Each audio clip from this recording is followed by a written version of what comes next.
Hey y'all, we did it. It is January the 1st, 2020. Unfortunately, we're still here upon YouTube. Not only am I here on YouTube, but shamefully, you're also here on YouTube, and that's where you found me. All right. I don't mean it, I'm just kidding, but we're still here on YouTube. Did a little dabbling. We're about to jump into some broadcasts. I know I'm a little bit late, but however, I do believe we could stay a little bit late tonight. Um, You know what I'm saying? The situation will be accommodating for that sort of thing if indeed we do need it. Should be on D Live by now. All right. If you were to go over to my D Live channel, which I'm sure some of you have bookmarked already, you'll see on the replay probably something that I've been seeing. If you go to the replays on my channel, you'll see that there's some sort of complication, or at least I've been experiencing complications. All right. I've been experiencing all sort of complications on D Live. I'm trying to get it straight, so I don't know how long it's gonna take. Maybe a couple more days, and I'll let y'all know. But we should be on D Live. We're not on D Live right now. We're gonna be doing our thing on YouTube. There's a few things that I guess I can go over with y'all that I've been researching earlier, even earlier today. And we're probably gonna go over some of those things, and I think we're gonna read an article. We're gonna see what people are talking about out there. We're gonna see what's popping in the streets, but then we're also probably gonna read a article about a man named James Nolan Mason. All right, you probably never heard of him except from here. All right, it's breaking news. But in the meantime, I thought we'd start off with the broadcast. Hold on one second. I thought we'd start off the broadcast with, like we do traditionally, with a nice cover. The thing is, right before I started the broadcast, I was looking at covers to see if anybody had done a Trippy Red cover. A lot of people don't know who that is, probably. But I gotta assure you that all the kids know. At a certain age, shout out to the person up in the building. I see you. What is it? Unwrapped by Brenda. Happy New Year. Happy New everything. All right. It is 2020, so Happy New a lot of things. A lot of things are gonna be going on, and I'm pretty happy about it. I gotta say, I'm kind of excited about it.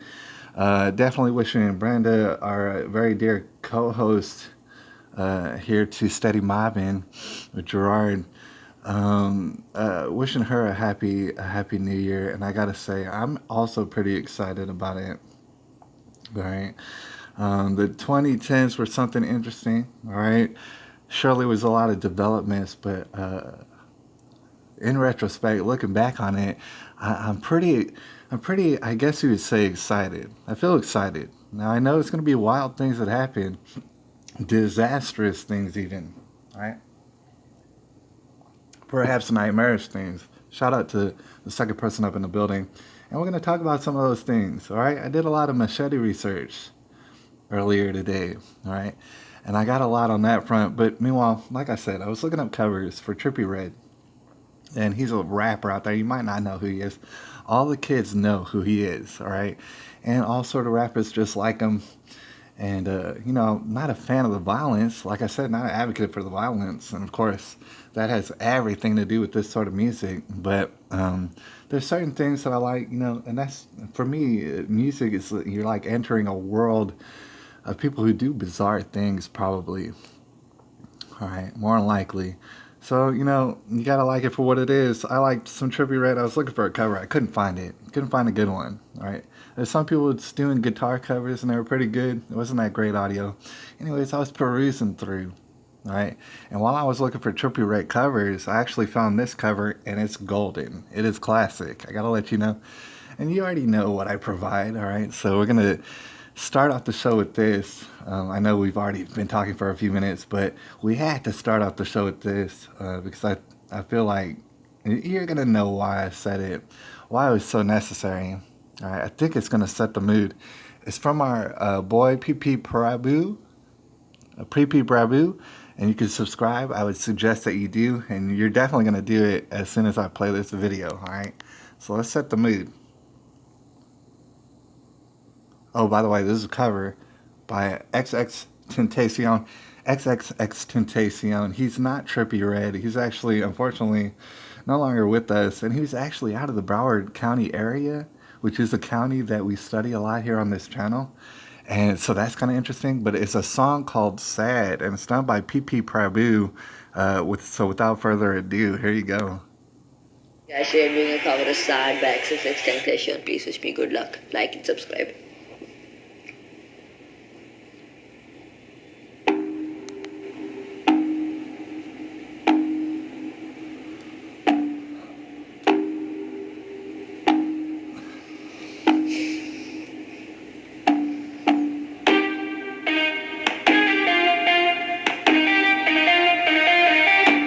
Yeah,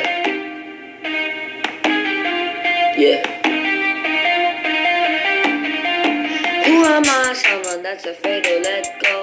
You decide if you ever gonna let me know. Yeah, suicide if you ever try to let go. Yeah, I'm sad, I know. Yeah, I'm sad, I know. Yeah, who am I? Someone that's afraid to let go. Yeah, you decide if you ever gonna let me know. Yeah, suicide if you ever tryna let go. I'm sad, I know. Yeah, I'm sad, I know. Yeah. I gave her everything, she took my heart and left me lonely. I think broken hearts contagious. I won't fix, I'd rather weep. I'm lost and I'm found, but it's torture being in love. I love and you're around, but I freaking hate when you leave. So am I someone that's afraid to let go? You decide if you ever gonna let me know. Yeah, suicide if you ever tryna let go. Yeah, I'm sad, I know. Yeah, I'm sad, I know. Yeah, who am I? Someone that's afraid to let go. You decide if you ever gonna let me know. Yeah, suicide if you ever tryna let go. I'm sad, I know. Yeah, I'm sad, I know. Yeah. Please. Nice transition.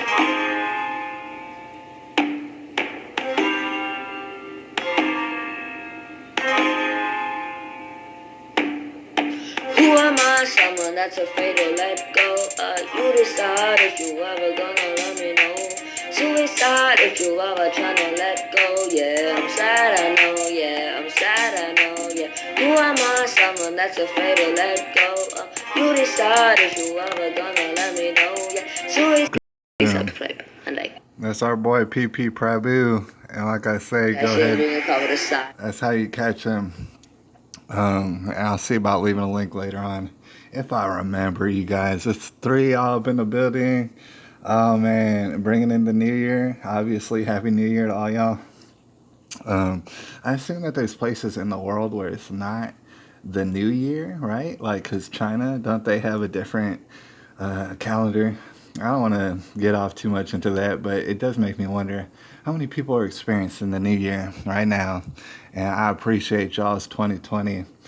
Um, it was put to my attention earlier that it's actually not, technically speaking, the beginning of a new decade necessarily. It's actually the end of this last decade, right? So, in a sense, I don't know even how to feel about it. But 2020 and beyond, I just like the sound of 2020, all right? Number one. And secondly, everybody has gone all straight nutballs, all right? We're going to talk about that. But they've been nutballs. That's the thing about it. It's just so um, readily apparent at this point that everybody went straight nutballs. And we're going to talk about some of that as we get into this here broadcast. I'm sure I got some things lined up. I've been just kind of taking it easy and straight chilling already this year. Wanted to get some chilling done straight away this year, and that's what I did. But I do have some things. I'm pretty sure I got some screenshots, and I know I got some articles chronicalized away. I was doing a little bit of research, all right? Sometimes you dive down certain rabbit holes because you smell something. You smell smoke, and whether it's smoke, there's some fire in that hole, all right? And so we've been looking, actually, have a number of articles that we could, peruse through regarding machetes, all right? And I know that, some of y'all have machete stories locally, so feel free to share them. If in fact you feel inspired to, let me see about screenshots. I may or may not have took some screenshots earlier. I really couldn't guarantee it. Let's see. What we got right here? Flu season on the rise in San Antonio, and I'm deadly afraid. That vaccines are actually a big issue. Deerfield Beach. Oh man, I took a screenshot of this earlier. We got Bart Fine up in the building. Appreciate you. Happy New Year, of course, wherever you're at, whatever Asian country you might be wandering around. All right. I took some random screenshots and I don't even hardly remember them, but I do sort of. Deerfield Beach star Bryce Gowdy dies just weeks after signing with Georgia Tech. And that was interesting. We don't know nothing about sports, or at least I don't know anything about sports. And all these sports stars. I feel like it's all corrupt. It's a lot of to do about nothing, I guess. But anyways, this guy, not to step all over this guy and his story because he actually recently just passed away. And it was interesting. This caught my eye. So I clicked on it. And I don't know if you heard about this, but Deerfield Beach star Bryce Gowdy, he died just weeks after signing from Georgia Tech. So it says the headline. And it made me wonder why. I was like, dude, shouldn't he be kind of like in tip top health? And it turns out that he actually stepped his uh, ass in front of a train. All right, it's come to find out if you hadn't heard about that. And I was like, wow, that's terrible. That's crazy. I was reading into it. I don't know exactly why. Everybody's still wondering why. What exactly went down before he stepped in front of a train? That's pretty tragic. I looked into it, but I don't have any more screenshots apparently. Four underage men accused of drinking while operating a horse and buggy. That's the first time I ever heard of that. They cut their live stream yesterday. Hold on, who cut whose live stream? Wait, who cut whose live stream? We'll find out about this. They cut your live stream yesterday because you said mosque.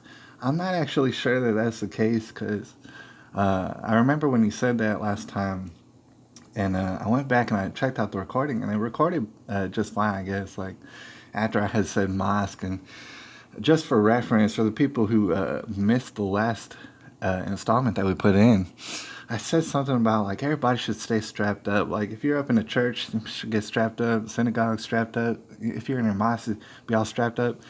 You know what I'm saying? Like if you're in a place where you feel like someone's may come in and shoot y'all for no good reason, I'll go ahead and get strapped up. And so I was, yeah, I'm positive. Well, because see, the thing is, I went back to the recording, and I don't want to get all technical speaking, but I don't know. I'm not sure what happened. Because I went back to the recording, and it recorded just fine. And I was talking about that everybody should technically want to stay strapped up. And that's kind of the motto here in Texas, more and more so, and more so. And that's actually what we're here to talk about for the most part.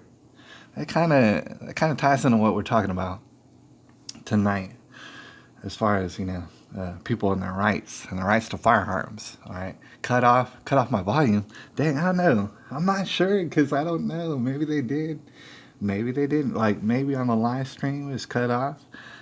Maybe that could have happened, and then like on the replay it's on. I'm not sure. We're gonna have to look into it. We might dive into it. Maybe I said, but here's the thing. I was talking about a mosque and I was talking about how they should be strapped up back in the prior episodes. So I'm talking about it right now as well. And if I'm talking about it right now, they should cut it off and cut off my volume and stuff like that, if that indeed was the case. And so we're gonna wait for that and see if it happens. Hopefully it doesn't happen. All right, because I probably wouldn't even start another stream. I'd be too lazy to start another stream, you guys. But while we're at it, I never seen this before. Four underage men accused of drinking and operating a horse and buggy. That's pretty funny. All right, I don't even think I read it. I don't even think I read that. But this was kind of interesting. I don't know if you heard about this. Now I have a theory. It's a developing theory that in and around all this public school and public school education, you got people, and I don't know how much I could say, but they're wanting to have relations with all y'all's kids and stuff like that, and it's just becoming more and more boldly apparent and just obvious, man. They're just making it obvious, and here's another example: top DOE official arrested. Now he might be innocent. I don't know. We're gonna look into it for trying to set up sex with an underage boy. Now, typically when they have these sting operations, which is what they did, I think he got his ass on an airplane, this guy, and went to go see what he thought was a 16-year-old boy. and doing his thing. And it's kind of interesting. That actually brings to mind the article that I wanted to share with y'all tonight. And it's actually an extremely long article. I wonder how long we can get into it, but you can make a movie out of this dang article. It was nuts. It was nutballs.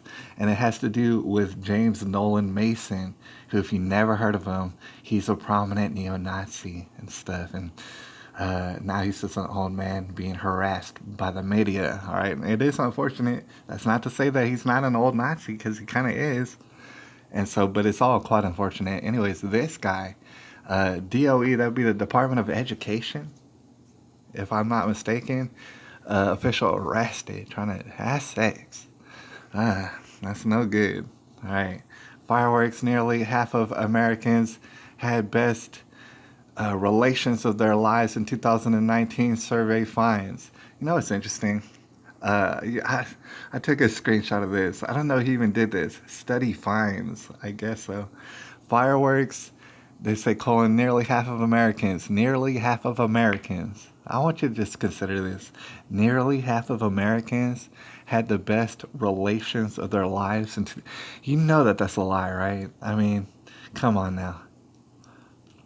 All right, maybe I'm tripping, but how in the world can half of the population of America all have the best relations of their lives all in 1 year? What kind of, I mean, when you consider half of Americans should not even be having relations with each other, obviously.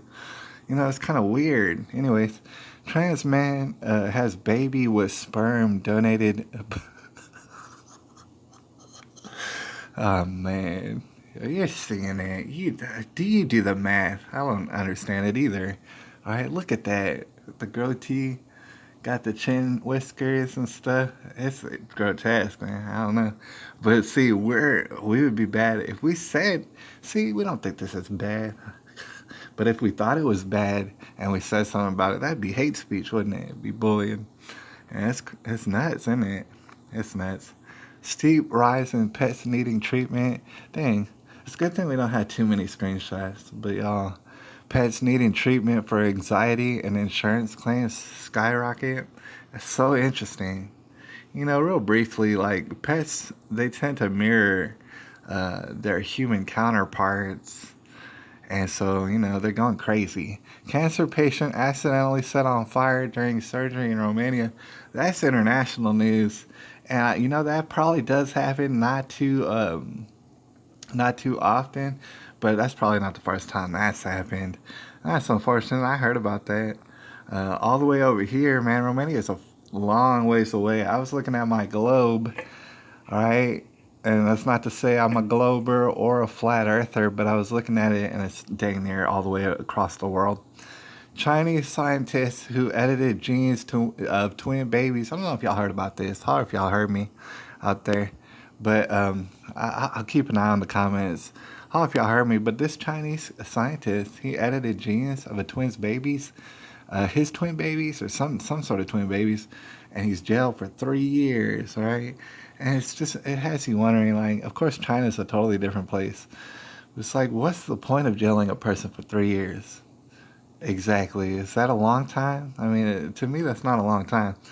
But it's like, what does that do? I don't know what it's supposed to do. It's supposed to rehabilitate you from gene editing some babies. He already did it. What I'm saying? You're punishing him for the life of some gene edited babies somewhere, and it's all becoming very murky. The water is becoming murky as far as that goes. It's kind of weird, but that's been happening. All right, just to let you know.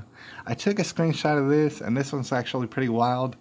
I was reading the article, and I only got a screenshot of the first part, but this was pretty dang wild. We've been seeing results of certain criminal justice systems in which, like, they have repeat offenders who will be convicted of crimes and then go in and out of the jail system repeatedly, over and over, and it doesn't seem to hinder them or bother them really. Anyways, Grubhub, a driver attacked Burger King workers.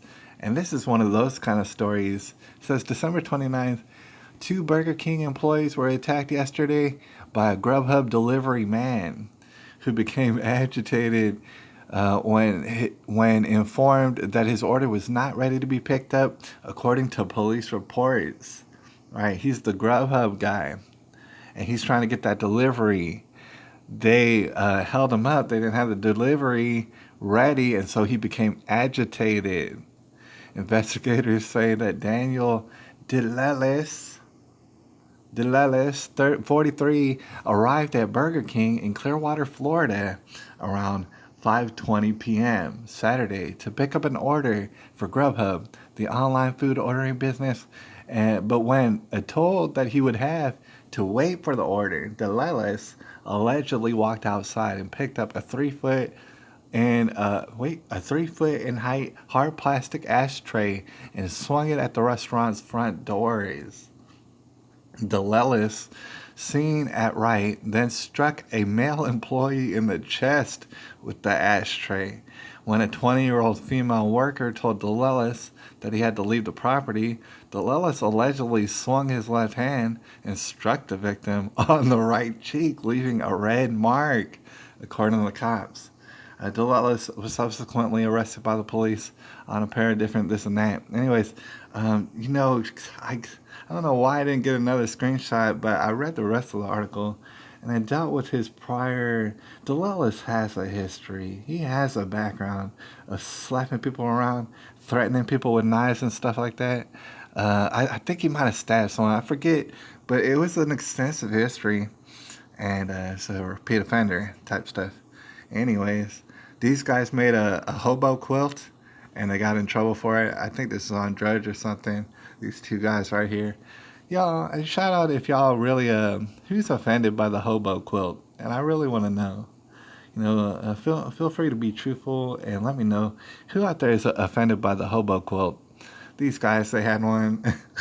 They're smiling their asses off, and then it turned into a big scandal, as you can imagine. And especially this guy. I look at this guy, and I think, how do you not know this is not going to be a tremendous scandal at one point? But that's the thing about it. In the world of, all sort of emergency technicians, if you will, they see all sort of crazy stuff to the point is where sometimes they don't even know what exactly will get them in hot water. And sometimes these photos will just sit around for like years before it becomes a problem. And I thought it was funny. Anyways, we got this drag queen for America. We might start covering that a little bit more extensively because I noticed they have an ebb and a flow as far as drag queen story hour is concerned. It's kind of an organization, and I think they have periods in which they're taking in funds, and then periods where they're exercising their free speech and stuff in the libraries. I don't know. Some people don't like it. I don't tend to like it either. But that's been going on. It's on an uptick. I wanted to, I guess, show y'all a picture of these guys' faces. None of these guys are bad people, but they're at the, drag queen story hour. And I just wanted to show you how satisfied these people look. They look very satisfied with themselves. And what I mean to say is, why would you be mad at them? I don't think anybody should be mad at them necessarily. But at the same time, they've definitely chosen to do what they're doing, and it is having an impact. You know what I'm saying? I don't know. I took some pictures of that. Man accused of killing transgender teen girl after hookup meeting. Oh man, I think that was recent, December the 18th. I took a picture of that. I don't remember too much about that, but I think that was an example. Look, the headline, it says man accused of killing transgender teen girl after a hookup meeting, all right, according to this. And I read some of the article. I don't remember it too well, but it kind of goes as you would imagine. There's some sort of hookup meeting, and then it's a transgender lady and gets killed. And it's kind of typical. I think that was the last screenshot that I took, and it kind of leaves a lot to the imagination. All right, even I'm kind of like I sort of remember it, but it's kind of a rash of different incidences where hookups are in fact taking place, and for whatever reason, people wind up missing. And I also believe that that's a terrible problem. I wonder if anybody would get to the bottom of it. I'm not sure. Anyway, shout out to y'all up in the building. I mean, maybe you heard of some of these machete attacks. Maybe you heard of some transphobia going on in your community and stuff like that. I would love to hear from you. In the meantime, I'll just point your attention to some of these different articles. Well, I had time to read all of them, all right, because I was getting a lot of them actually. Let's see. What the heck? Some sort of recording from earlier. All right, but see, I don't. We don't have time to read all of them. We're gonna go into Chrome, and I'm gonna check out on the bookmarks. I got them all bookmarked and ready to go, but it's too many of them. All right, to go over in this one broadcast. Most of them had to do with machetes. In fact, pretty much all of them.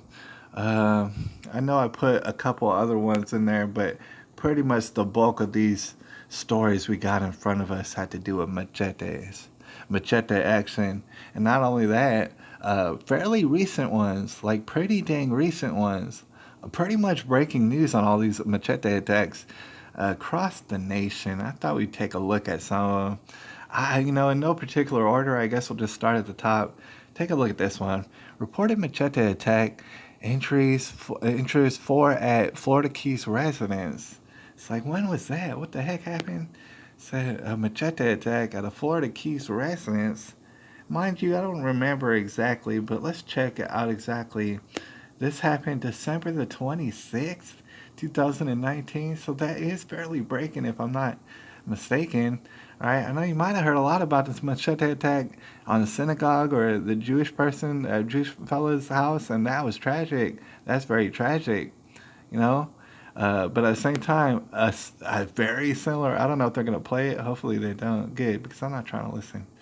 All right. Reported machete attack injures four at a Florida Keys residence and two arrested. So that happened at pretty much the same time. I don't know if y'all heard about this. Maybe y'all heard about this. All right. Let's read a little bit from the article. I don't know what they're going to say about it in the video. We might check it out in a second. But this is from Miami, CBS Miami. A reported machete attack in the Florida Keys Christmas morning left several people injured and two others behind bars.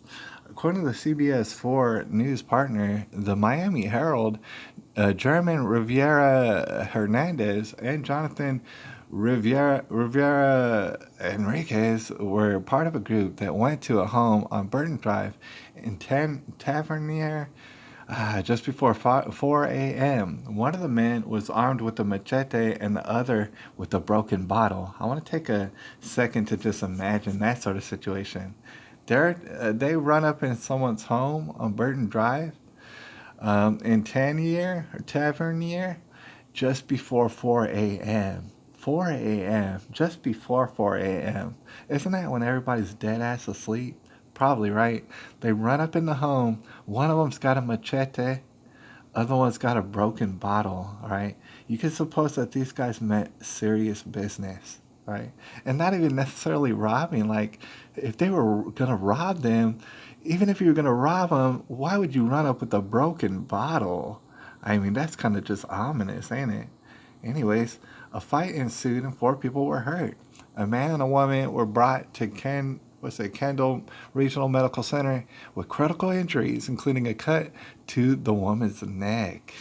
The other two were treated at the hospital in the Keys for minor injuries. Both Hernandez and Enriquez have been charged with aggravated battery with deadly weapon and burglary with assault or battery or battery.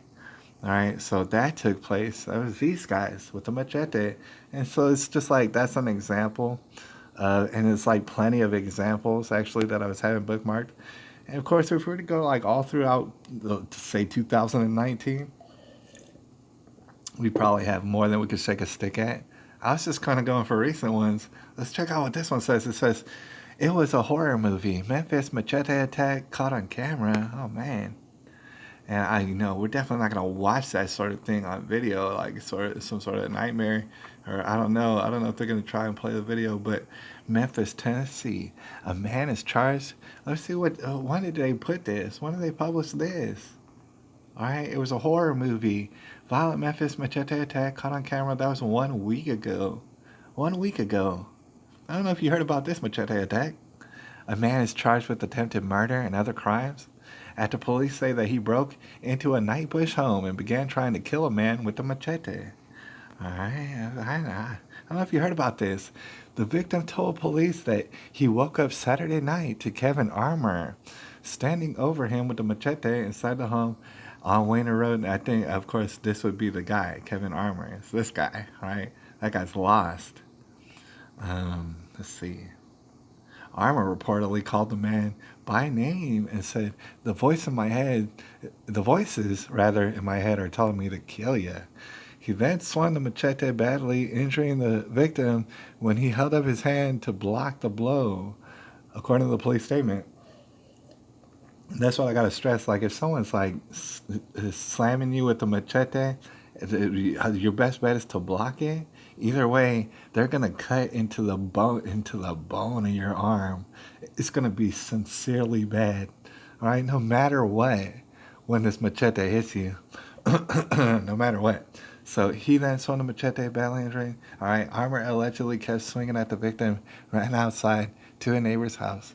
And cornered the victim on the neighbor's front porch. It was a horror movie. Imagine it. Imagine what they're describing. And just blood spilling everywhere. It's like, it's a horror movie, said David Crow. And he was staying with the victim. Crow said he briefly left the victim's house, and when he returned, found the living room covered in blood. As crazy as that might sound. After days of cleaning, there are still specks of blood on the ceiling and the curtains. He said, I've been cleaning blood for 2 days and I ain't through, said Crow. The victim was able to jump off the porch and get away when Armour looked over his shoulder, he told the police. Looked over his shoulder, and I wonder at what. It's like, is someone intervening or something like that? I'm not sure. But he ended up running down the street, and he lost so much blood by the time that he got 4 or 5 houses down. Somebody called 911, and then he passed out from lack of blood. Crow said. Police say they found Armour a few blocks away at a home on Towns Avenue. They say he still had the machete and a cell phone with him. He was straight tripping balls. I bet you he's on some methamphetamines or something like that. I don't know if the article even goes into that, but I mean, look at this guy. You know what I'm saying? So look at that guy. That's another example. I don't know how many, but you see, oh shoot, I don't want to play no dang video. But like we were saying, this morning we could take a stick at right now. These are all recent. But I put in a couple of them actually aren't machete attacks. I think most of them are machete attacks. But let's see, what was under that? Knoxville woman charged with aggravated assault in August machete attack. And I wonder if this is the one that I'm actually thinking about. Shout out to the 4 people up in the building. How much experience do y'all have with machetes? Because I know bar finds in and out of Asia and stuff like that. So how many of y'all have come in contact with machetes? It's deadly dangerous, if I'm not mistaken. This is 2 days ago. All right, so when I say breaking, like, I honestly mean it. I mean, there's more than you can shake a stick at, right? Let's think about this. Knoxville woman charged with aggravated assault in August machete attack. And I forget which one actually this is. I wonder if it's the one that I'm thinking about. A Knoxville woman is facing a felony aggravated assault charge stemming from an August incident where she allegedly attacked a man with a machete. Oh, this is actually not the one that I was thinking about, oddly enough. Talissa Batts, 39. According to the incident report, the victim and Batts' daughter were involved in a verbal confrontation around 11 p.m. Batts allegedly later returned. Okay, this lady, I remember this lady. Let's see if we got a picture. No, they didn't get a picture, but I seen her. She was kind of like this older lady, you know what I'm saying? Just an older lady, and I guess her daughter and the boyfriend got into some sort of confrontation, and she like ran downstairs swinging this machete, and it was on, right? And I forget what else happened. She probably cut him up pretty good, but that was kind of wild, all right? That's not the one I was thinking of. That was her, all right? They disappeared her. They Jeffrey Epstein her, but you saw her just real quick right there. That was her. That was the lady. Allegedly, she did that. We don't know if she did that, but that was another machete attack. That was Knoxville, where a woman did that. 2 people injured in machete attack, and Roseville police say, let's just take a quick look. We might not read the article, but you see where we're getting. You know what I'm saying? We don't have time to read all this, obviously. But 2 people injured in machete attack in Roseville. Police say, and when is this? December the 21st of 2019. Like, this is all breaking news. Two people were hospitalized following a machete attack in Roseville Saturday. Authorities say police could not confirm the exact time and location of the attack, which is like, that's outstanding that you can't even confirm that. But said it happened in the Crocker Ranch area. Roseville PD said the suspect has been detained and is likely to be arrested on numerous charges. And that sounds crazy. Let's see, is that the end? Authorities said the suspect and the victims are known to each other. The victims' injuries are considered non life threatening, which is pretty good. I think that might be the end of the article. That's pretty good because when you come under a machete, typically it's life threatening. So that's pretty good. He probably fending himself off pretty good, but you understand it's going to be pretty hard to do that. And I think that's what we want to talk about. I just want to establish that before we move on to maybe some James Nolan Mason. I want to tell you about a little group named Atomwaffles. All right, but two people injured in machete attack. Pensacola woman found guilty of attempted murder in machete attack. Cousins involved in machete attack had history of fighting each other. Now it's actually local. That's San Antonio, baby. You know what I'm saying? MS-13 gang member sentenced to 20 years in brutal machete attack. Washington teen accused of killing girlfriend's parents to be tried. That's actually not a machete attack. All right, we might actually touch upon that because it's kind of interesting, and I want to give you a rundown as to why I bookmarked that. The next one you got is the Hate Network, an inside look at the global extremist group of Atomwaffles, if you never heard of them. And then below that, there's an article which, I mean, it's scandalous, right? I don't even know if I can read all the words out loud from out of this article. And actually, it's extremely long, like I said, so we might even only cover half of it tonight, like maybe half of it another night. But I've already looked into it, and it'll blow your freaking mind. Right? It's like unbelievable, and you could make a movie out of it. You can make a couple different movies out of it. It's amazing what they're talking about in this one article from Westward right there at the bottom. All right, but I want to talk about this since it's on the docket. All right, man, there was this one actually machete attack that I wanted to cover, and I don't know which one it was, and I don't remember, but it was one in which a mother was accused of getting her daughter to machete attack two other people by threatening to ground her and stuff, man. You know, I don't know if I think this is what this is. Hannah Fine. I'm pretty sure that's what story we're on.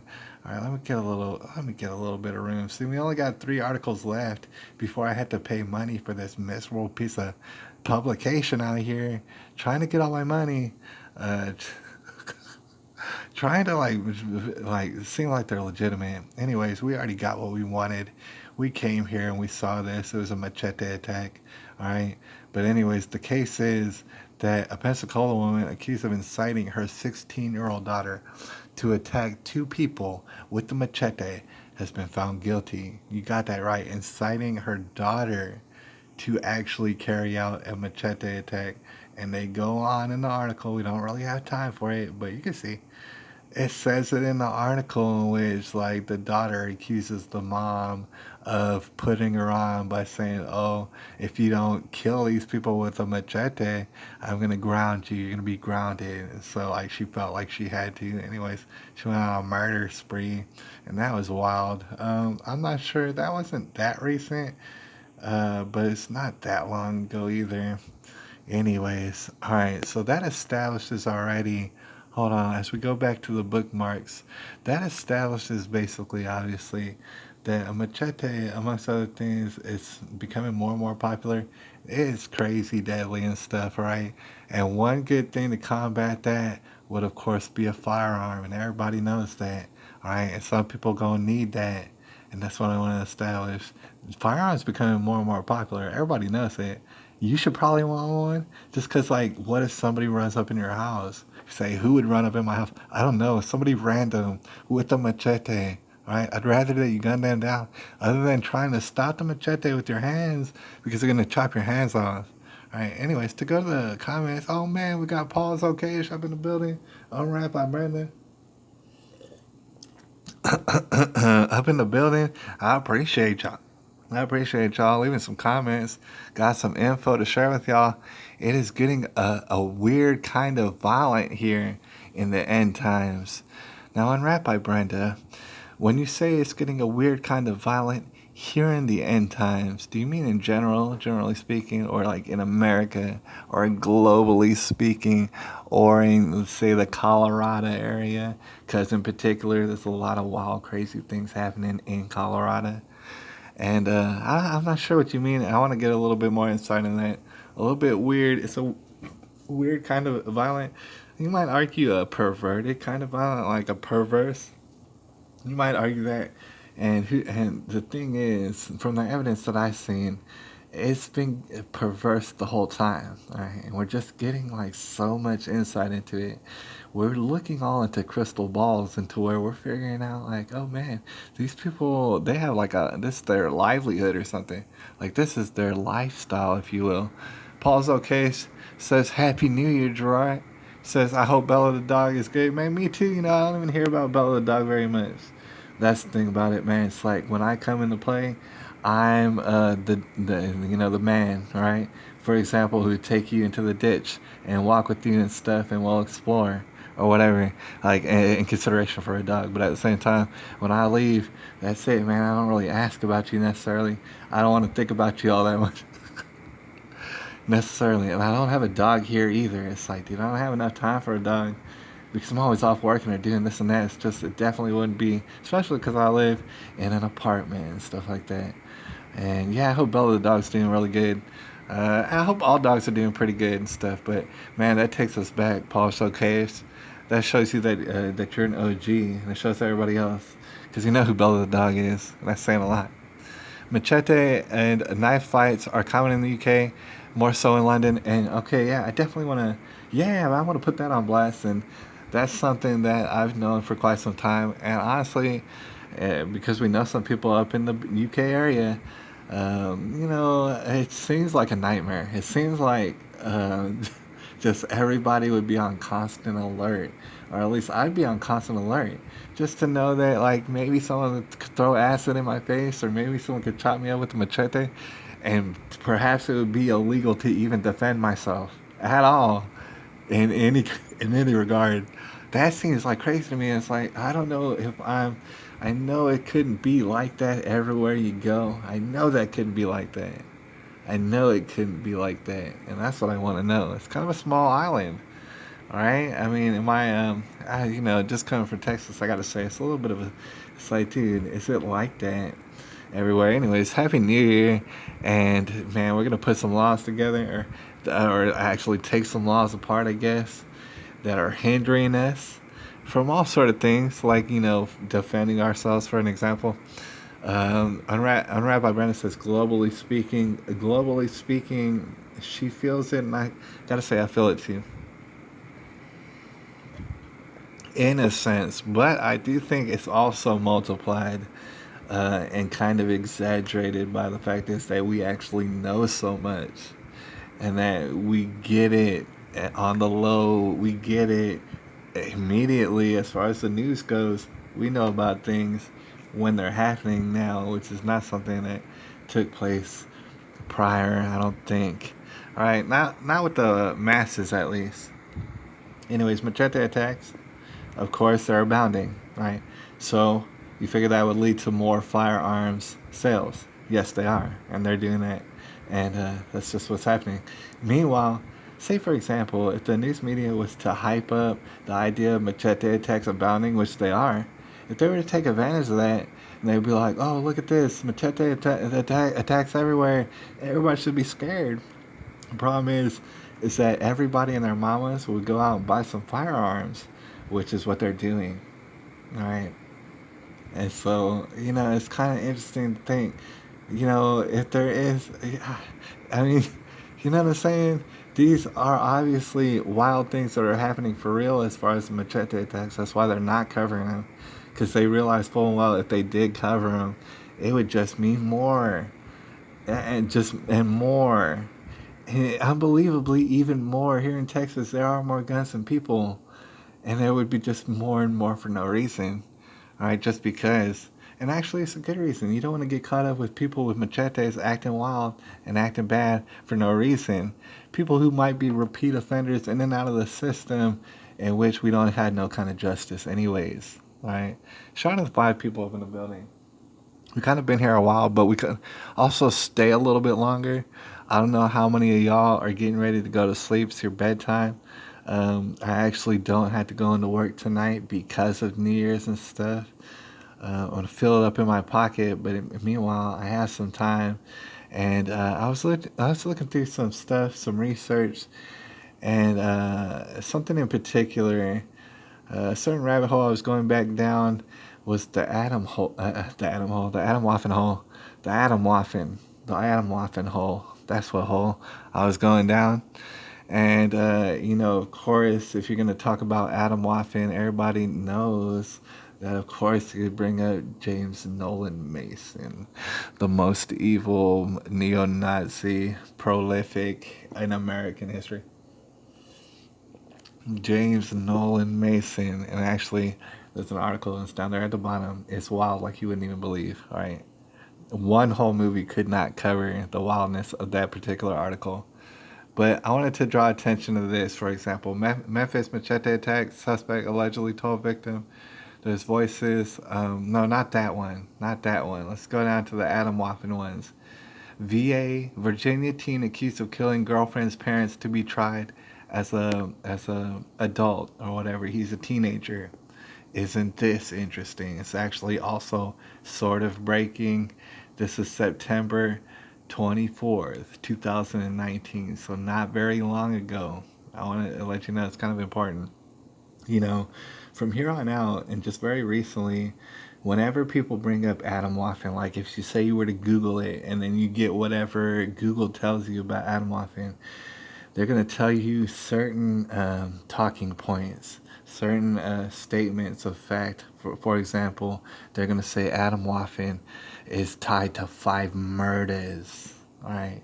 They're specifically tied to 5 murders. It's a white supremacy group, and you should be afraid of them. They're already murdering people, and they're going to continue to do so. And there's nothing we could do about it, but we're going to talk about it here on the Washington Post. All right, they're gonna say that sort of thing. The 5 people is so interesting because we can talk about it. We talked about it before. We can make a compilation, and I believe that I probably will. But the 5 people that they're talking about, for example, tied to Adam Waffen, who is murdered. All right, 2 of those people that they're talking about. I don't have time to look them up all right now, but later on we'll talk about them. Those 2 people were members of Adam Waffen who got murdered.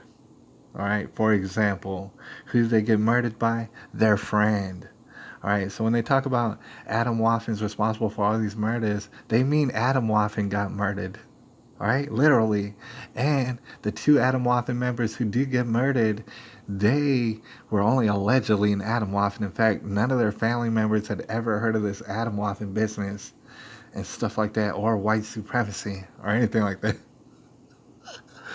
But anyways, they get murdered and then they get allegedly tied to Adam Waffen. There you go in the record books. Adam Waffen is tied to 2 murders. That's how that works, right?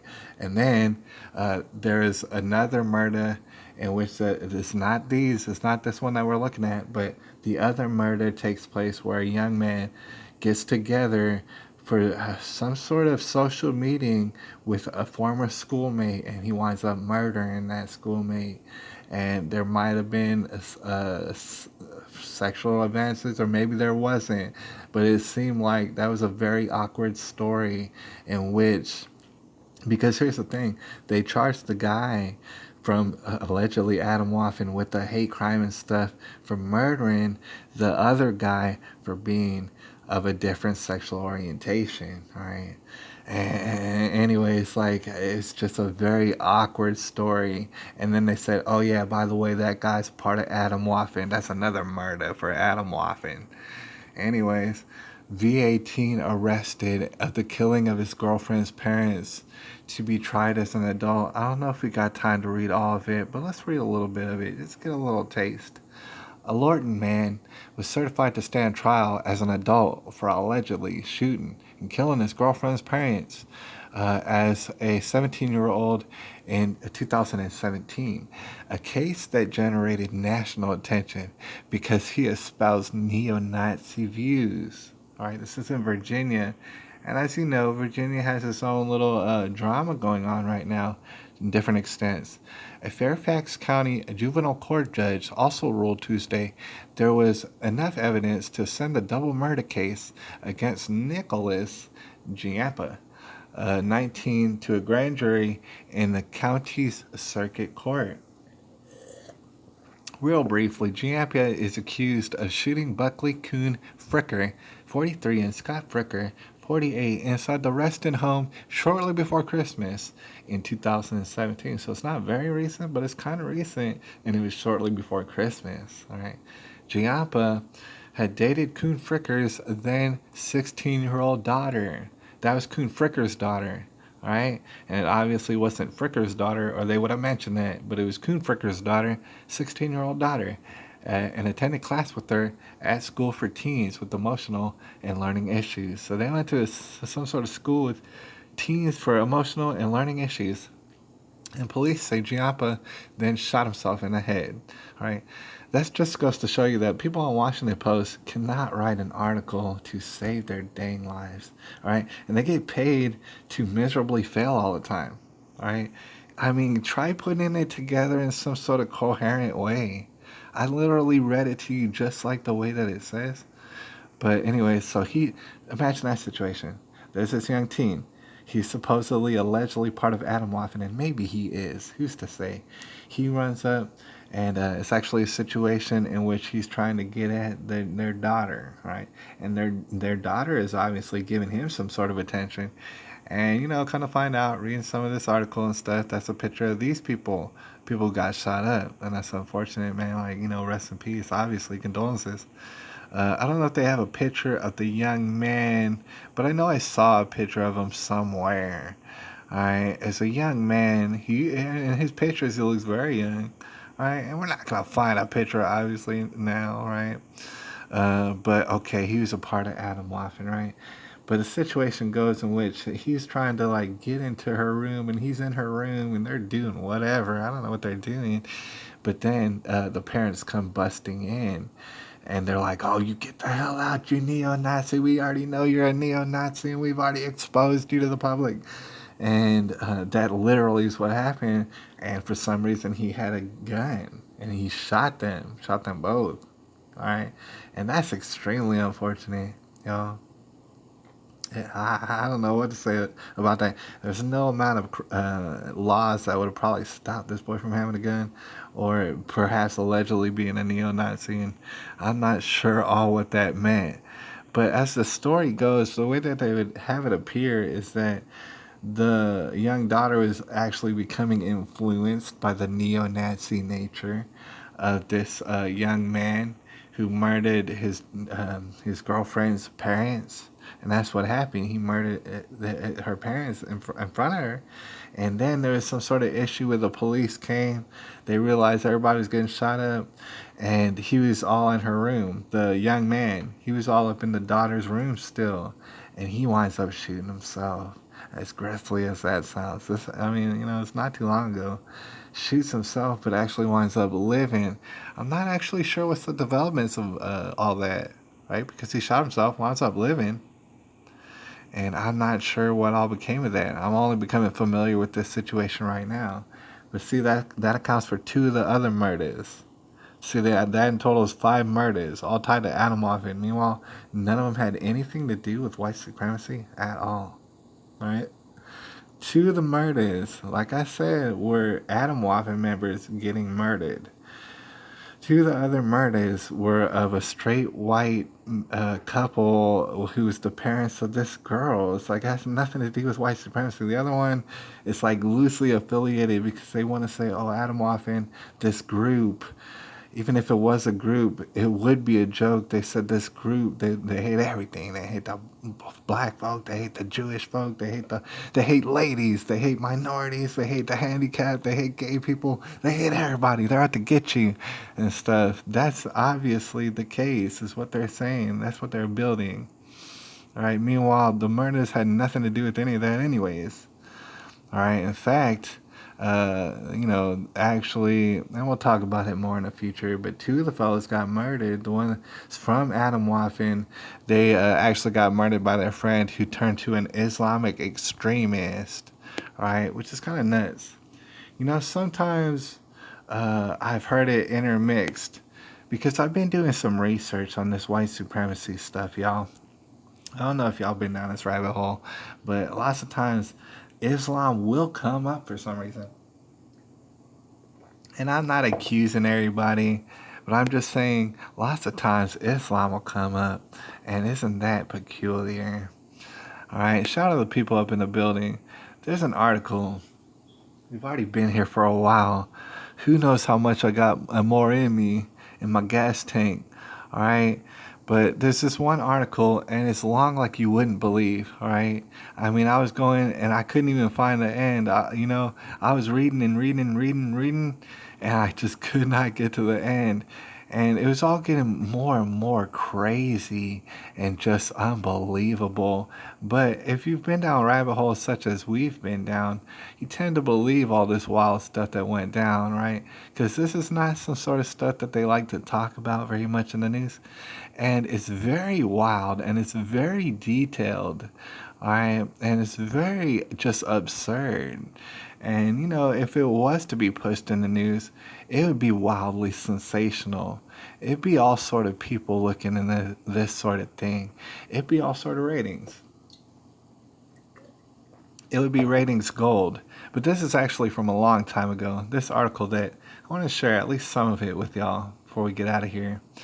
Um, Mind you, like I said, Atomwaffen, made up group. All right, even if they're not made up, they have nothing to do with you, and for no reason should what they do limit your rights as a person, especially an American, if you so happen to be one. All right, girls, a Nazi. What is that? Okay. People don't know how to write a headline, but this is from Westword, and this was a long time ago. This is actually published in September the 20th of 1995. Because it kind of find out when it comes to the character James Nolan Mason, who's not the leader of Atomwaffen, but he's kind of like the spiritual guru, allegedly, of Atomwaffen. Kind of find out he has a long, long history, all right, going well before the 90s, actually. And so this article was written about him in the mid 90s, already after Mason had made something of a name for himself. It's quite absurd, right? And somehow, some way, Atomwaffen is going to come up under your radar, and they're going to be accused of terroristic type things. Right? Whether or not they did it, it doesn't matter. This is being manufactured on purpose in order to create some sort of white supremacy terrorist boogeyman in order for it to be cracked down upon, and then nobody has free speech, and then everybody's slaves. Oh well, that's kind of how it goes. All right, so this guy, as we study him, know that, yeah, obviously it's going to be used against him. And in fact, he himself's been terrorized in lots of ways. And that's not to make excuses for James Nolan Mason. I'm not his fan, right? And when we get down the rabbit hole of this particular article, you realize that he may or may not be a extremely scandalous individual himself. He may or may not be. I'm not vouching for him, all right? But it's a wild ride, y'all. Without further ado, I want to get into it. The headline says this: Girls, a Nazi with a camera, and partying cops. What's wrong with this picture? It's by Alan Prendergast. Alright, it's way back in 1995 in the Wayback Machine. The letters arrived. It's kind of hard to, just to let y'all know, it's very detailed. There's a lot of ins and outs. There's a lot of different people involved in this and details to keep straight. So, just keep your head on a swivel. The letters arrived in the third week of May. They came in the mail, dozens of them, addressed to city council members, county commissioners, ministers, teachers, parents, anybody who was anybody in Los Animas, a town of 2,500 of Eastern Plains, a shockingly low number, where everybody seems to know everybody else's business. How would they not know? First time I met Officer Bob Keenan was at a streetlight cafe. I was sitting in the middle of the room reading a book, right? The letters carried no return address and were postmarked Birmingham, Alabama. Inside each envelope was a photocopy of a 7-page handwritten statement from a local 15-year-old girl. That's right, local 15-year-old girl. Those are key words. Should jump out at you. A statement she had given the previous summer to the Bent County Sheriff's Department. And I got to admit, some of the laws that were talked about in this article, I don't know if they're still on the books, but it was wild, right? Anyways, look, a couple of weeks later, we've become friends. And so it's like, dude, I had trouble understanding how this article is being put forth. It seems what he's talking about are these letters. These letters were sent to everybody in town, basically, and it has the letter was written by this 15-year-old girl in which she's talking about some scandalous stuff. This guy, he's investigating it. All right, so he's talking. He says a couple weeks later, we've become friends. Bob asked if I would like a ride home. I said, quote, yes. So I got in the car and we went for a ride towards the power plant. Bob said he wanted to get to know me better. And like I said, this article is written in a confusing way, but basically, that's what was being said in the letter. It's the young lady describing a man named Bob. Come to find out, Bob is a police officer in the local area, and he's riding her around places such as towards the power plant. And this is being detailed in the letters that was sent to everybody in town. All right, the girl, the girl is well known to local law enforcement. All right, nude, uh, you know, of her and other, these kind of ladies had surfaced in the course of an investigation of that's right, James Nolan Mason. All right, this is where he comes into play.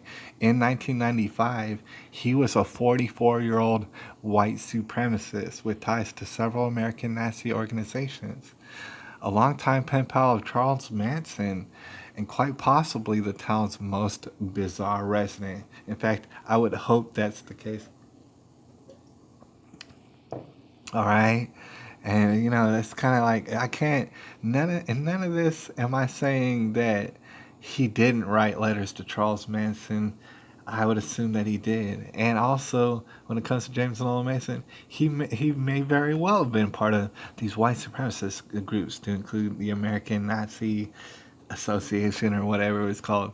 Like he was parts of these things. All right. So, anyways, before I got out, we both kissed each other. This is part of like this letter. Like it's being intertwined into the article. He's almost trying to do some like Quentin Tarantino stuff. But this is the letter in which it says, before I got out, we both kissed each other. He said, while we were kissing, I put his hand up my shirt. He said, I wanted to see how Bob would react. She's talking about, this is a 15-year-old girl talking about a police officer. All right. So Los Animas police had arrested Mason in the spring of 1994 and charged him with 2 counts of exploitation of a child and 2 counts of contributing to the delinquency of a minor for supplying his underage models with alcohol. And it's like, I mean, this article is confusing, but James Mason, he's being accused of plying at these young ladies with alcohol, to include this 15-year-old girl who's writing this letter that was sent to everybody in town. Right? Kind of wild.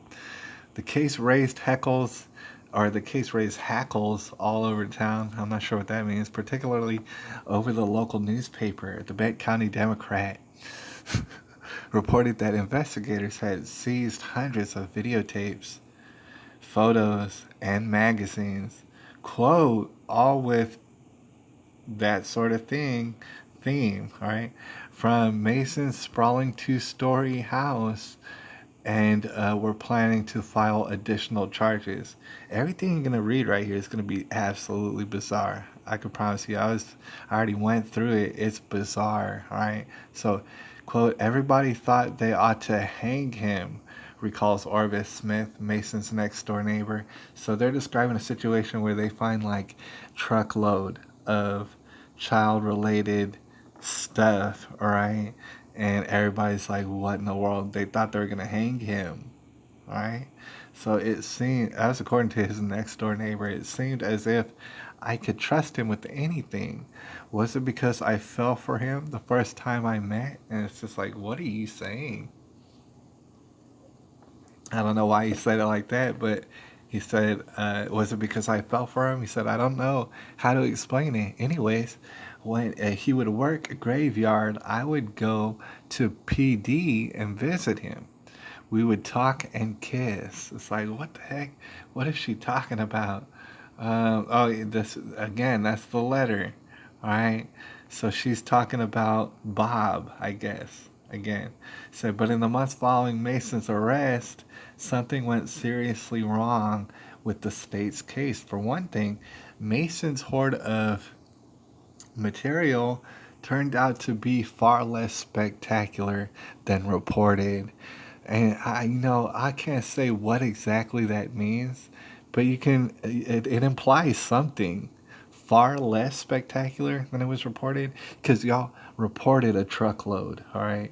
And so far less spectacular, what exactly does that mean? For another, the principal victim of Mason's photo sessions filed a assault complaint against, that's right, the lead investigator in the case.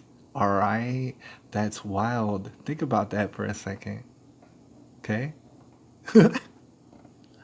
All right, so that's what happened. Los Animas police officer Robert Keenan. That's right, Bob from earlier.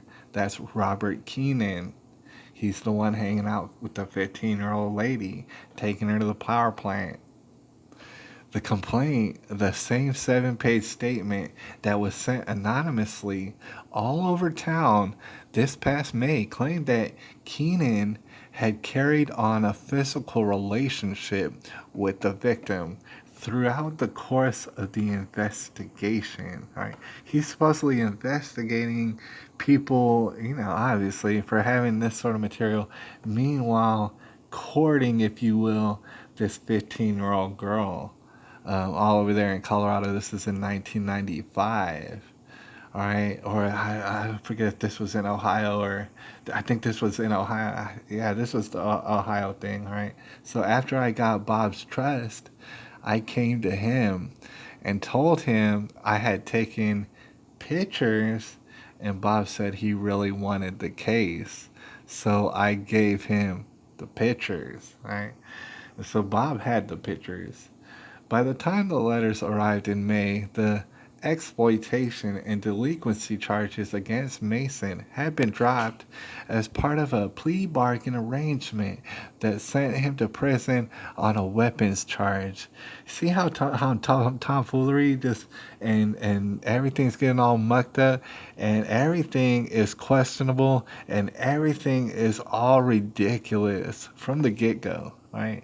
They claimed that he had this truckload of stuff that was being reported from even his next door neighbor. Turns out, no, that's not the case. So they went from wanting to hang him to not even charging him at all with it. At all. And then they go for a weapons charge. All right. So the assault complaint against Keenan had resulted in no charges at all either. believe it or not. And Keenan had moved on from the city police department to a job as undersheriff for Benton County. All right. So, all right. He just goes ahead and he upgrades his lifestyle and stuff like that, and everybody just forgets about it. This supposed truckload of that sort of material. It was all speculation. It was all hearsay to begin with, but they talk about it more in this article. Bob and I went out to his Bronco to the old baseball field, and we went there to do some things, but we didn't have that sort of thing. He said we only had the oral sort of thing.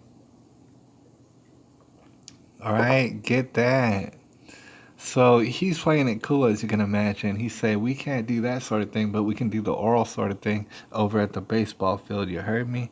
And then he told me that we would not have that sort of thing until the case was over. A case that was never legitimate to begin with, apparently.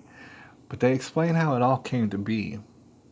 Although no one could say for sure who sent the letters, many locals were convinced that Massonn was responsible for distributing the girl's statement and making it public. He was, after all, an accomplished propagandist, a writer of racist pamphlets, and he had been shipped off to prison only days before the letters arrived to everybody in Los Animas.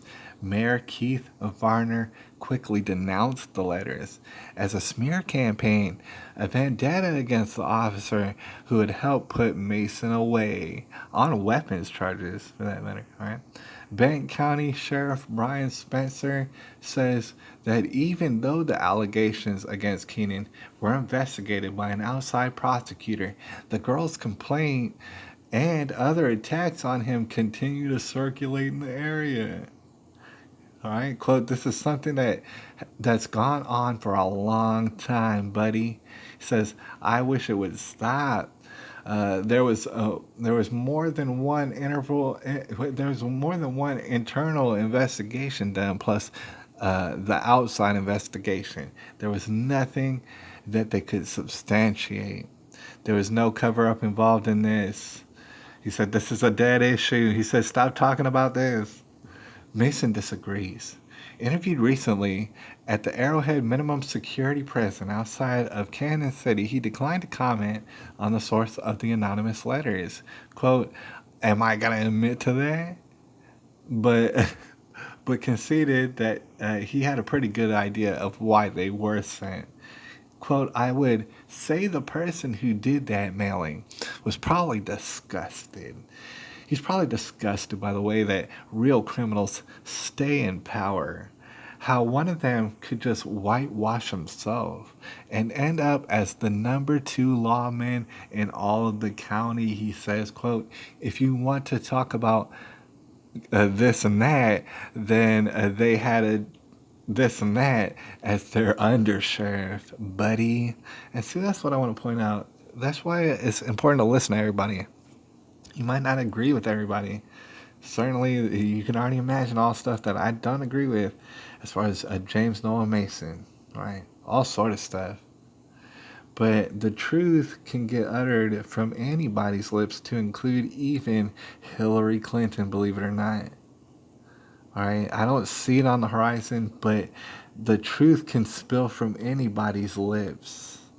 And indeed they do from this man, James Nolan Massonn. He might be a supremacist. He might be all supreme over us. But meanwhile, he's got it exactly right. As it seems from this article, it seems as it seems as though one man went to jail on charges that had nothing to do with exploitation. Meanwhile, the main exploitator seems to be the number two lawman in all the county. All right, and that's what's going on. And it kind of describes the wild and crazy times that they had. It's a long, long article. We're going to discuss some of it, all right? And then we're going to call it a night.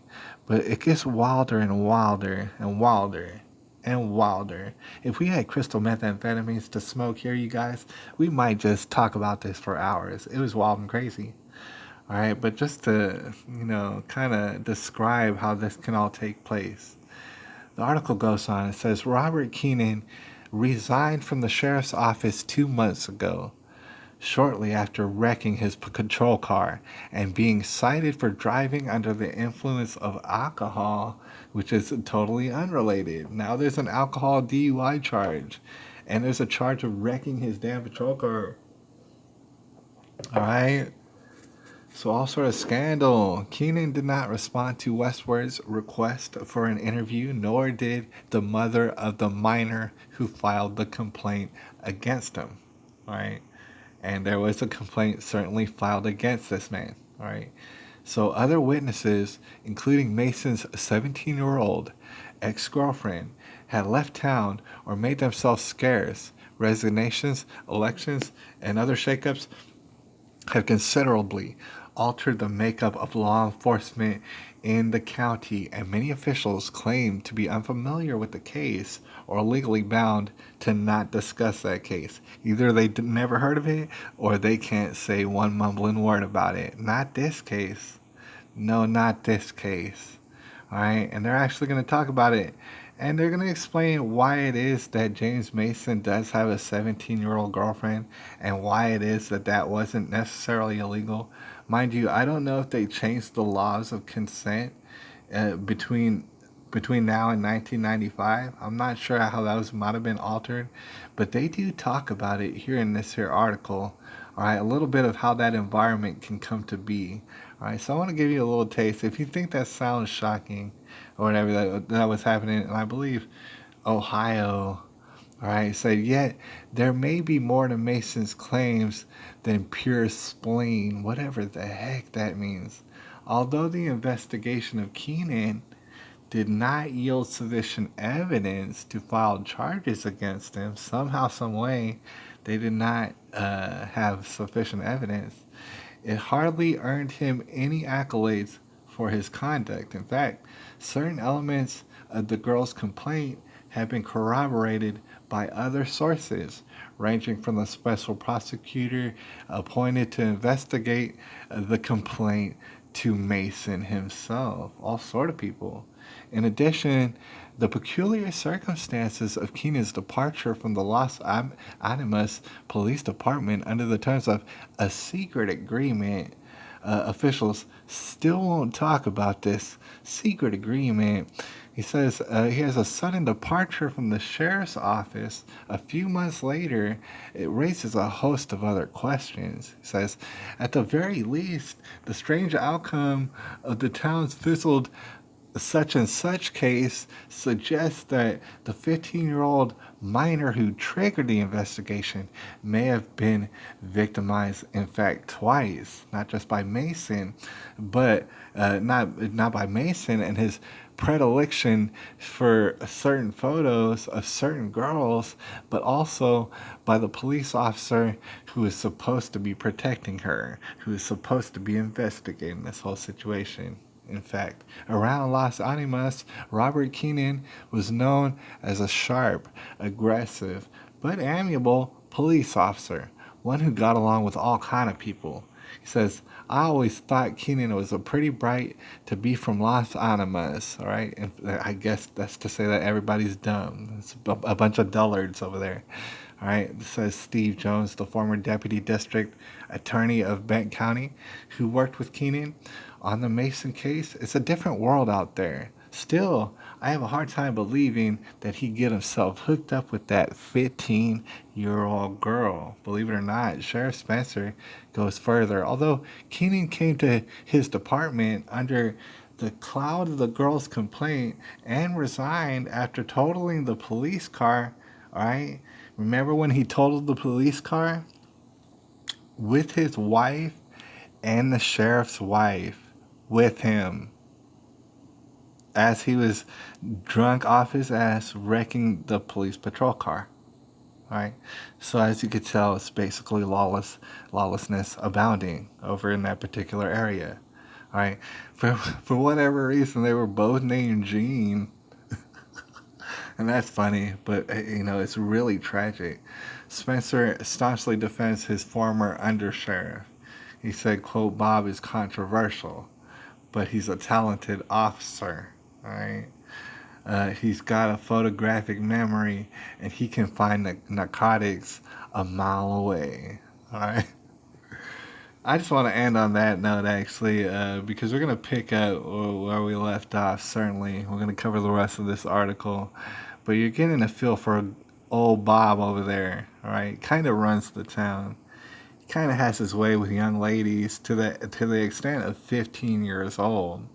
All right. Meanwhile, come to find out that the law in this particular time, and I don't know if it's changed, actually made it to where in that particular area, it was perfectly legal. All right. So that's kind of the interesting thing. The charges were not, I guess, pursued, or they were not successful against Officer Bob. All right, but at the same time, it seemed as though the way it was described is in that particular area, 15 years old and up could have consensual relations or something like that.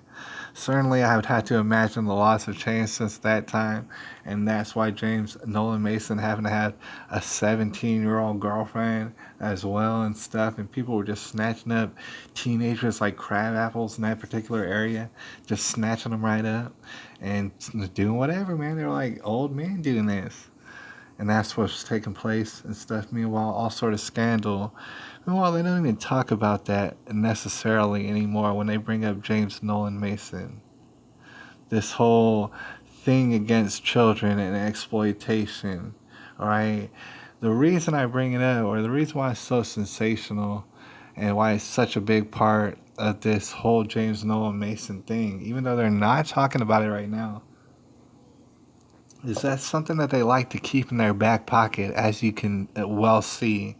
They like to keep it in their back pocket. They want to get you for something. They're trying to get you, and eventually they're going to throw a child exploitation out at you.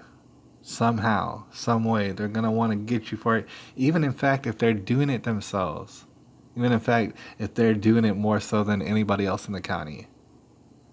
Alright, they're gonna try and get you on that on some sort of. It's weird how they were both just frolicking around with 15-year-old lady and 17-year-old lady and stuff, just doing whatever. But however, if they were to get photographic evidence of their frolicking, then that would be illegal. Believe it or not, that's how the laws were going in that particular time. I don't know if they've been changed or altered since then.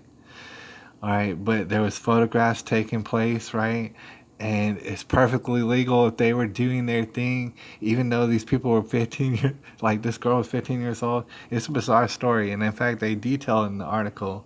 It's just a very long article, so we're gonna have to split it up into two. It's very wild. I can assure you, you're gonna want to stick around for the second half of this dang article, or maybe just want to read it for yourself. It's a crazy read. All right, but that is what took place. It's kind of a weapon that they're gonna throw it at you. All right, and notice that that's their pattern. This is what they're planning to implement somehow, some way. White supremacy is not really a thing. If it is a thing, it's something and it's not popular and nobody cares. All right, but they're drumming it up. You've never heard of it, but they're making all these headlines and they're doing articles just in the right time in order to set up an environment that they're looking for right now, in which they're okay. What happened is they're desperate. They're more desperate. Who's they? You can imagine. All right, you can already imagine. But they're so desperate because they're not having their way over culture. They're trying to tell us all sort of things that we're not gonna buy into ever, and they're realizing how desperate that they are, and they're realizing all the different various crimes that they could get caught up for. And I'm talking about abominations against God, all right, and just everything else. They're gonna get caught up for it. They're getting so desperate about that, and so they're concocting all these different things, such as Atomwaffles, in which they claim that it's like a radical group. Oh man, they're so bad because they can radicalize people. Meanwhile, the FBI literally radicalizes people, and they talk about doing it, and it's just not even a secret. And they call it some sort of terrorist watch thing in which they bust the guy at the last second. That's exactly what they're doing. And then they claim that Atomwaffles is doing it, and it could be a totally made up group. All right, and okay, so they'll get you on that. They'll tie you to Atomwaffen, and they'll throw charges at you. if those charges don't stick necessarily, then they'll try and they'll throw, like, if they try to accuse you of being a terrorist and that doesn't work, then they'll accuse you of exploiting children. All right, and hopefully that sticks on you. That actually took place with a young man just out in New Braunfels, which is outside of the San Antonio area. He was accused of being part of Atomwaffen, and they threw the child exploitation at him. That's a weapon. They keep it in their back pocket. That's their trademark. That is a signature. They do it in that exact pattern. If you just see any story and they try to accuse someone of being a terrorist, you look at it and they're okay. They're not going to be successful at accusing that person of being a terrorist. Then they're going to. It's then that they're going to accuse that person of exploiting children in a sexual manner. Meanwhile, that whole side, they're all about exploiting children in all sort of manners. All right. So know that that is their weapon they'll use against you. And if that doesn't stick somehow, then perhaps like they'll find some sort of way to get you with the weapons charge, which is what they did to James Nolan Mason, who I'm not exactly a fan of, but as you could tell, he got railroaded. In particular, for whatever reason, he got thrown under the bus, and it's quite clear how that happened, and it's quite clear what exactly what they're going to do. Like I said, they're desperate. There's no way they already know because, for example, for example, you got everything that's going down in the UK and all over the world, for that matter, and it's all connected. And in that, everybody's trying to get up out of tyranny, trying to rise above. Right? You have all those sort of things happening, and for example, Donald Trump is more popular now than he ever was in 2016, and that is by a large margin. All right, these people are desperate as hell, and they're gonna pull off anything, to include what they already said that they were going to do, like hit power grids, hit infrastructure that's going to wind up messing up everybody's lifestyle. This and that, and oh, suddenly somehow, someone from Atomwaffen, they were able to breach the perimeter, and they got in, and somehow they were allowed to totally mess up this and that. Oh, and then people's lives are at risk because of it. Oh, and then there's calamity. Oh, now we got to crack down on Atomwaffen, and they were all over the internet. Remember, we had headlines about them, the white supremacy. Got to crack down on that. All right, got to take your guns. Probably. That's exactly what they're going for. We already know. We already know their playbook, and we see what they're doing, and they do it every time. Right? And they have nothing else, and they're desperate. Right? That's just kind of what I wanted to end and tonight. I appreciate all y'all out there. Shout out to everybody who left comments and stuff. I'm all tuckered out. All right. Unwrapped by Brenda, our very dear co-host. She's gonna take us out for the evening, and she says this: Coon. She says, "What an ironic name to be killed by a white supremacist." Yeah, that is kind of funny. I didn't even think about it like that. See, that's why Unwrapped by Brenda gets paid the big bucks. Like I don't even get paid, but somehow she gets paid from this.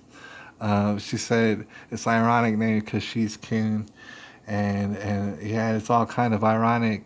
Look, there's nothing. I'm not trying to necessarily look at the case. Um, and stress on it necessarily. It was just an example that I was putting out there. But you will note that the daughter who is leaning towards being a white supremacist, she was not quite a white supremacist, but her parents were afraid of her becoming a white supremacist. It just so happened that her father was not her father. That's her stepfather. Is does that make a difference? Am I pointing to a trend of say a teenage girl acting any kind of way she wants because she technically doesn't have respect for, say, her stepfather? Is that like a stereotypical thing I'm describing, in which she does not respect the authority at all of her stepfather? Or something like that. Like, and mind you, those people rest in peace. They're both deceased right now.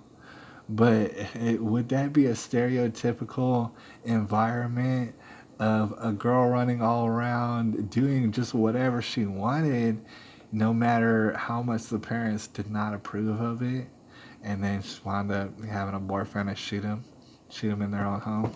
All right. Anyways, it was all kind of ironic. wasn't it? She was killed by a white supremacist group. That's subliminal language. You might say it is. And I gotta say, of course, just to get it out of the way, like every time, yeah, there are hoaxes. There are fake things that are happening that never happened, that are complete hoaxes, and they do happen. And I imagine in those times there'd be subliminal messages that were put forth and things of that nature. But at the same time, I want to suggest for anybody who hasn't considered it is that God likes to send signals, and it's kind of humorous that he'll make her name Kuhn or something like that. He did that because it's funny. And you look back, and it's not like, oh, I'm laughing at this lady's name because her name's Kuhn. But it's like God, He put it there on purpose. You might say, dang, dude, He went through generations of people and way, way, way back had that name Kuhn because He knew that this was going to happen many, many, many years later and it was going to be slightly humorous.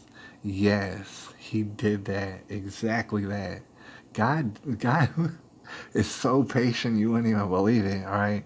When he has not only just a sense of humor, but a way of showing you a certain signal, a certain keywords, for example. You know, people stress a lot about keywords popping up and stuff. I feel like a lot of that's very divine, probably, all right? That might be controversial, but I wanted to shout out to Unwrapped by Brenda, obviously. Shout out to Paul's Okayish. I hope we're all okayish in 2020. Unwrapped by Brenda says photographic memory. How fitting. And it is kind of fitting and stuff, man. It's just like, dude, if you have a photographic memory of your 15-year-old girlfriend, and hypothetically, it's not illegal for you to have relations with your 15-year-old girlfriend in the patrol car somewhere down by the power plant, if that's not illegal and taking pictures of her is illegal and you have a photographic memory, right? I mean, that's why it doesn't even make sense that if you have a photographic memory that you go to jail, right? Because you have it in your head. It's like, dude, we know you have it. Just because you don't have a picture of it, we know that you're going back in your head and looking at that photograph. It's in your head and we put you in jail. Meanwhile, we'll just make you the sheriff of the entire county. Why don't we? All right, that's how it goes. And I can promise you, it is going to get a lot weirder. All right, by Brenda, she says, I don't think everything's a hoax. All right. She says, not everything. She says, my sense of humor is a little bit different. She says, I get God's sense of humor. That's because Unwrapped by Brenda has a godly sense of humor. And, I mean, I'm sure a lot of people do, but step back and think about it sometimes. All sort of tragedies popping off. We're looking forward to the 2020s, and like I've insinuated, all sort of bad things on the horizon from desperate characters who really don't care how many people get killed and harmed in their exploits. So we got that to look forward to, and they're gonna do it openly and brazenly. All right, but at the same time, there is a little bit of humor to this because they, at the end of the day, they don't know what they're doing. They are all frazzled. We are getting their number. We do know exactly what they're gonna do next. And anyways, we're gonna be on D Live before long, and I gotta get up out of here. And I appreciate all y'all. It is January the 1st, 2020, and I don't even hardly believe it. I'll holler at y'all a little bit later.